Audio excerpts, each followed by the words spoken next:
नमस्कार दोस्तों। भगवान शिव की उपासना के लिए सावन का महीना सर्वश्रेष्ठ माना गया है। लेकिन महादेव की उपासना के लिए न सिर्फ सावन का महीना बल्कि हर दिन महत्वपूर्ण है। मन में भोले की भक्ति हो और जुबां पर हर दिन भोलेनाथ का जयकारा हो तो किसी भी दिन उस डमरू वाले की कृपा आप पर हो सकती है। दोस्तों, शिव को जाने बिना इस ब्रह्मांड को, इस प्रकृति के चक्र को जानना असंभव है। ज्ञान रूपी वेद है शिव। जो भी बोलते हैं वही जीवन का मूल सूत्र है, वही सत्य है। या ये कहें कि जो भी सत्य है वही शिव है। प्रेम, करुणा और स्नेह का भंडार है और अंतर्मन के जागरण के लिए शिव तत्व जरूरी है। और ये अंतर्मन एक बार शिव कृपा से चैतन्य हो जाए तो सब कुछ बदल जाता है। शिव साधना है, ध्यान है, योगी है और इससे भी परे है। शरीर, मन, बुद्धि से परे आत्मा की यात्रा है शिव। तो देवों के देव महादेव की उपासना, उनकी भक्ति जब एक भक्त करता है तो शिवजी की अलौकिक कृपा से, उनकी शक्तियों से युक्त हो जाता है। और शिव पूजा के लिए यह जरूरी नहीं कि आप ज़्यादा समय या ज़्यादा सामग्री उनकी पूजा में लगाएं। शिव महापुराण के अनुसार यदि आप पूरे लगन से, पूरे प्रेम से शिवजी का पूजन करते हैं, उन्हें एक लोटा जल नित्य अर्पित करते हैं, तो अद्भुत कृपा आप पर भगवान शिव की होती है। भगवान शिव मात्र एक लोटा जल से, बेलपत्र से और थोड़े से ही नाम जप से प्रसन्न होने वाले देवता है। तो आज हम इस वीडियो में बात करेंगे कि भगवान शिव को मात्र एक लोटा जल चढ़ाने से, नित्य शिव पूजन करने से कौन कौन से शक्तियाँ भक्त के जीवन के साथ चलती है और भक्त के जीवन में कौन कौन से बदलाव आते हैं। और खास करके अगर सावन के महीने में नित्य कोई एक लोटा जल भगवान शिव को उनके शिवालय में जाकर अर्पित करता है तो क्या चमत्कार व्यक्ति के जीवन में होते हैं। तो आइए इसी विषय में आज चर्चा करते हैं। तो सबसे पहले तो जो कृपा है वो भगवान शिव की ही प्राप्त होती है। और एक भगवान शिव के जीवन में किसी भी प्रकार का शोक, भय और अभाव नहीं होता है। मनुष्य को जीवन के प्रत्येक क्षेत्र में सफलता प्राप्त होती है। बाबा भोलेनाथ की कृपा से रोग से मुक्ति होती है और भगवान शिव कुबेर के अधिपति हैं तो व्यक्ति के जीवन में आर्थिक संपन्नता भी रहती है। आध्यात्मिक उन्नति व्यक्ति की होती है तो वह अन्य शक्तियाँ जो भगवान शिव की कृपा से व्यक्ति के साथ चलती है, उनमें जो पहला नंबर आता है वह है भगवान शिव जी के गण, जो एक शिव भक्त की हमेशा रक्षा करते हैं। हिंदू धर्म में शिव ही ऐसे देव हैं जो सबके आराध्य हैं, अर्थात इंसान, जानवर, भूत, पिशाच, राक्षस और देवता सभी उनकी पूजा करते हैं और ये सभी शिव के गण हैं। इसके अलावा मृत्यु, रोग और विपत्ति के समस्त दूत और देवता यह उनके सैनिक हैं। इन सबके अधिपति काल भैरव है। दोस्तों, भूत प्रेत तमोगुणी योनि में रहते हैं और शिवजी तमोगुण के संहार के देवता हैं। शमशान में भूत प्रेत आदि विभिन्न योनियों पर कृपा करते हैं भगवान शिव और उन्हें तमोगुण से ऊपर उठाते हैं, उनका उद्धार करते हैं। इसलिए ये जो भी योनियाँ हैं, निम्न योनियाँ हैं, भूत प्रेत आदि हैं, पिशाच हैं, राक्षस आदि हैं, यह सब शिव जी के गण हैं और उनकी इच्छा से बंधे हुए होते हैं। और शिव के गणों में काल भैरव प्रमुख है। इसके बाद नंदी और फिर वीरभद्र का स्थान है। तो एक शिव भक्त के जीवन में बाबा भैरव की विशेष कृपा रहती है और भगवान भैरव शिव का ही एक पूर्ण रूप है, उनका ही एक अवतार है। इनकी संख्या 64 मानी जाती है और इनको 8 भागों में विभक्त किया गया है। और जिस व्यक्ति पर भगवान भैरव की कृपा हो, बड़ी से बड़ी नकारात्मक शक्तियों से भी उसकी रक्षा होती है। अगर घर में नकारात्मक शक्तियाँ हैं, जादू टोना किसी ने किया है, कोई तंत्र का प्रभाव है, तो ये सारे प्रभाव, दुष्प्रभाव समाप्त हो जाते हैं। भूत प्रेत आदि का भय नहीं रहता और व्यक्ति के चारों तरफ एक सुरक्षा घेरा स्वयं बन जाता है। भैरव बाबा की शक्ति के साथ ही भगवान शिव के जितने भी गण हैं, उन सभी की शक्तियाँ व्यक्ति के साथ चलती है। दोस्तों, जो भी शिव जी पर नित्य जल अर्पित करता है, नित्य शिव पूजन करता है, तो उसकी सुरक्षा की जो जिम्मेदारी होती है वह भैरव जी की होती है। और काल भैरव से तो स्वयं काल भी भयभीत होता है। भगवान काल भैरव के साथ त्रिशूल, तलवार और डंडा होने के कारण ही इन्हें दंडपाणी भी कहा गया है। जितने भी क्रूर ग्रह हैं, शनि, राहु, केतु, ये सब शांत हो जाते हैं।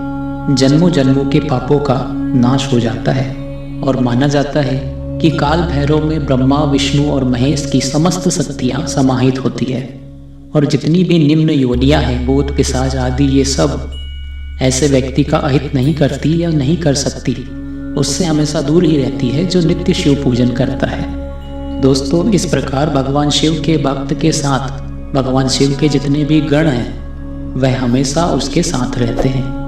और दोस्तों, अब एक दूसरी शक्ति जो हमेशा शिव भक्त के साथ होती है, जो हमेशा उस पर अपनी कृपा बनाए रखती है, वह और कोई नहीं है, भगवान श्री राम है। स्वयं भगवान श्री राम ने कहा है, शिव द्रोही मम दास कहावा, सो नर मोही सस्नेहु नहीं पावा। अर्थात जो शिव का द्रोह करता है और जो मुझे प्राप्त करना चाहता है, वो सपने में भी मुझे प्राप्त नहीं कर सकता। इसलिए दोस्तों, शिव आराधना के साथ साथ श्री रामचरितमानस का भी पाठ महत्वपूर्ण माना गया है।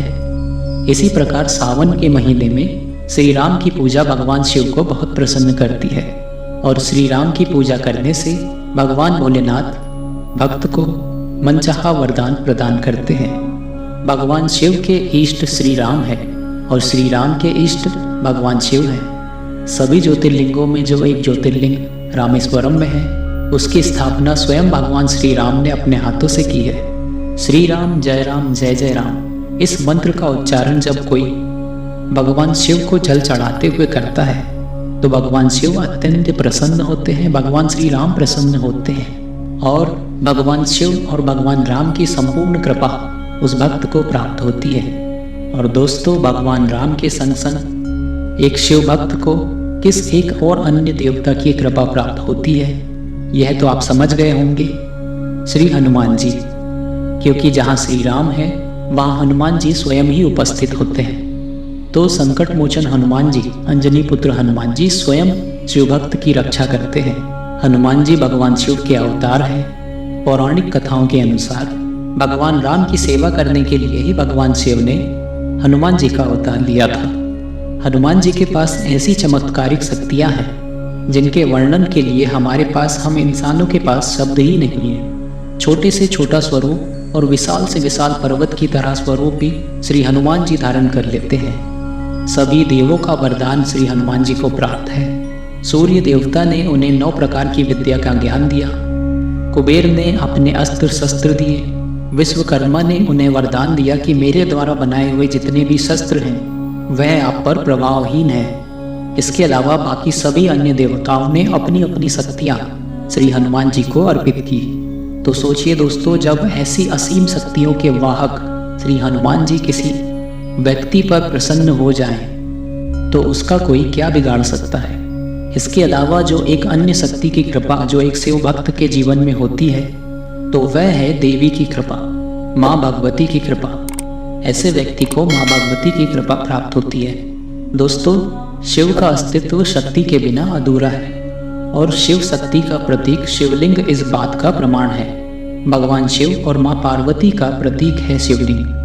जब भगवान शिव भिक्षु रूप में और माँ पार्वती देवीय रूप को त्याग कर एक घरेलू स्त्री के रूप में प्रवेश करते हैं, तब भगवान शिव शंकर और देवी शक्ति ललिता बन जाते हैं। शिव जी का अर्धनारीश्वर रूप इस बात का स्पष्टीकरण है कि जहाँ शिव है वहीं पर शक्ति है, या वहाँ शक्ति अवश्य है।